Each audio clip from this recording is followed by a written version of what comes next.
everybody, welcome to my channel. For those of you who've not been here, my name is ReadEra.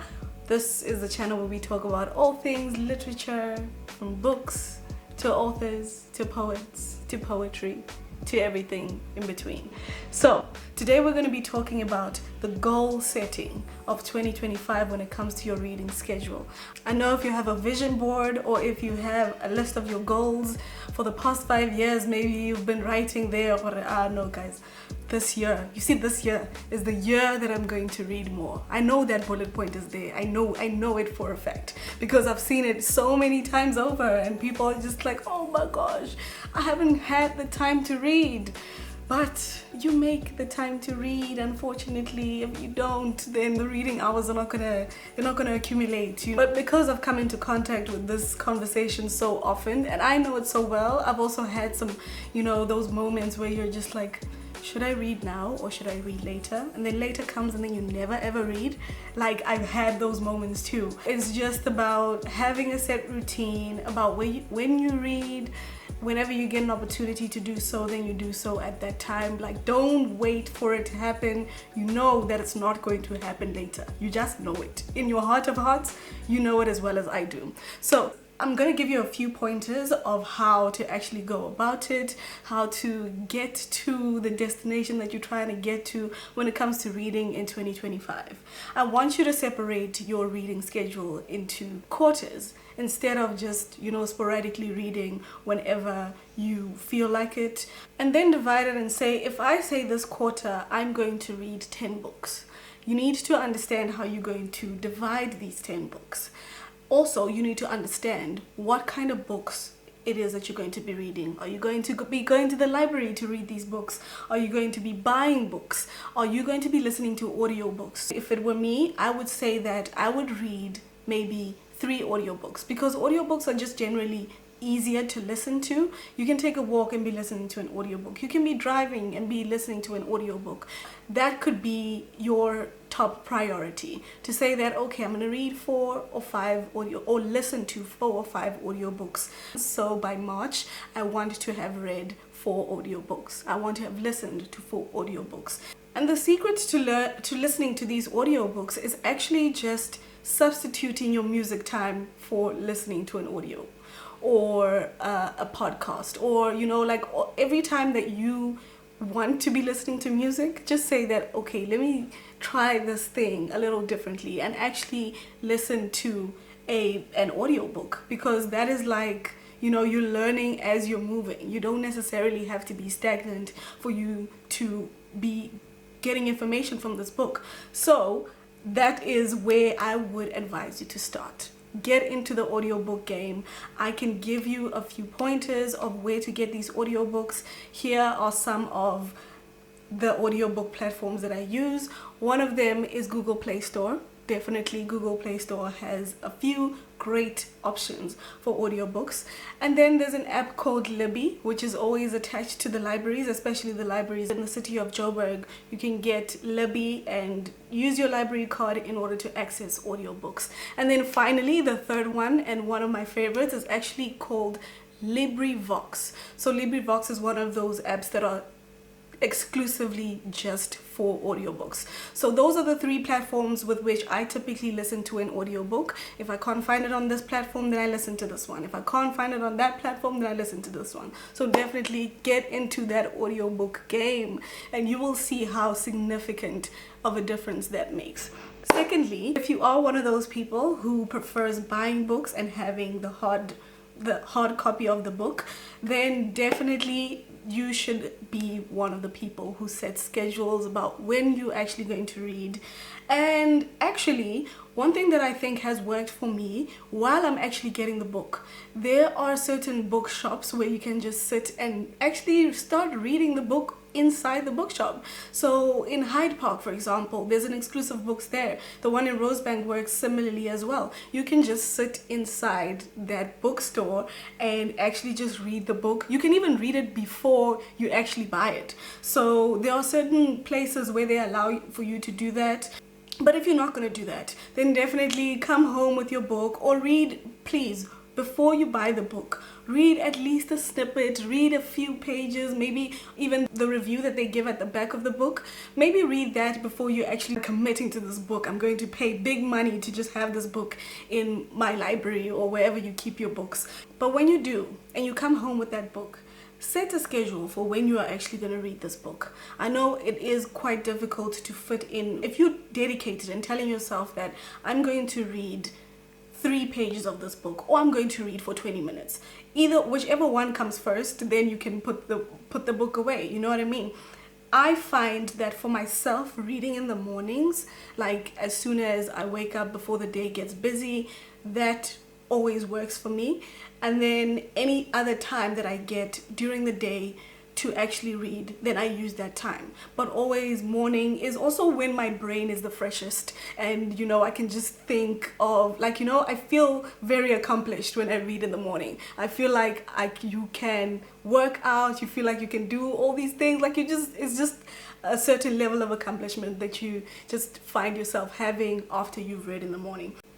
And then when it comes to your actual schedule, like literally break it down to the T as if it is every other one of your goals on your goals for the year or your New Year's resolutions. Break it down to say that, okay, in a day I actually want to read 10 pages, or in a day I want to read a chapter or 2 chapters. Depending on your level of reading, obviously you're not going to be ambitious and say, oh my gosh, I'm going to read 5 chapters if you are just beginning to read. Set goals for yourself. Like if it's a long book, then you can say I'm only going to read 1 chapter. And if it's a shorter book, then you can say I'm going to read 2 chapters, or I'm going to read 10 pages, depending on which one you are more comfortable with. But actually stick to that goal and say that if you're saying that you're going to read 10 pages, then understand that you are saying that per week, that is 10 times 7. So then you're going to be reading 70 pages of that book. So treat it like every other goal. Treat it like when you say you're going to eat healthy, then you're going to start on Monday at what time, what am I going to do first, which, you know, are you going to exercise first, or are you going to eat first? You know, treat it as if it's a real goal that you're trying to accomplish. Otherwise it will just end up in the air and it's just like, I didn't read today, so what? You know, so treat it with the respect that it deserves, and then before you know it, you've read 10 books in your first quarter. Or 3 books in your first quarter. You know, it doesn't have to always be this ambitious thing. And the reason why I was saying like separating it from audiobook to an actual physical book, because I find that audiobooks are just easier to listen to. And if you're gonna go the ebook route, for me that is even more difficult to read than an actual physical copy of a book. Like, I actually have to actively go into my phone, go and look for this thing wherever it is and actually read it. Some people find that the easiest way for them to read, and they, like, you know, you can read that anywhere. You don't have to travel around lugging a whole bookcase with you, or a massive book that has 500 pages. Different strokes for different people, different strokes for different folks. Obviously you have to say it that way. But the advantage of reading ebooks is that you can literally read anywhere you are, as long as you've got a little spare time, a little, you know, ride in the taxi, wherever, you can literally read your ebook. Just a tip, I prefer to read EPUBs instead of the ebook format, because EPUBs are just easier to read and to follow, and there are EPUB readers that you can download. Some of your phones actually just come with the EPUB reader, but that I find is easier to read and to page through on different types of phones. It reads like a Kindle. It's not like an actual PDF where you actually have to struggle to get to the next page, and it doesn't actually read like a book on your phone or on your tablet or whatever the case is. So look into EPUBs instead of the PDF version of any book that you're reading, and I swear to God, it will make your life so much easier.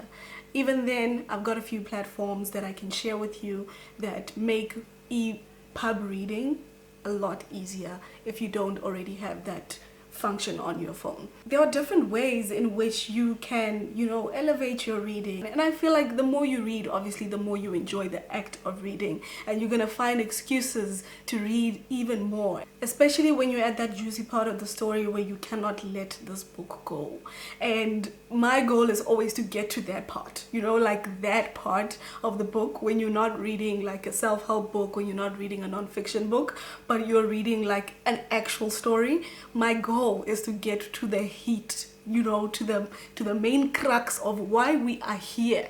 And then when I get to that part, I'm unstoppable. I will finish that book like in 3 days. Get yourself to know the things that are going to make you want to read more. Get yourself to understand the environment that you need to make you want to read more. I find that being in a exclusive books, for example, makes me want to read more than being at home. If I'm sitting by myself at a coffee shop, I would want to read more than when I'm at home. If I'm sitting at a library, then I want to read more.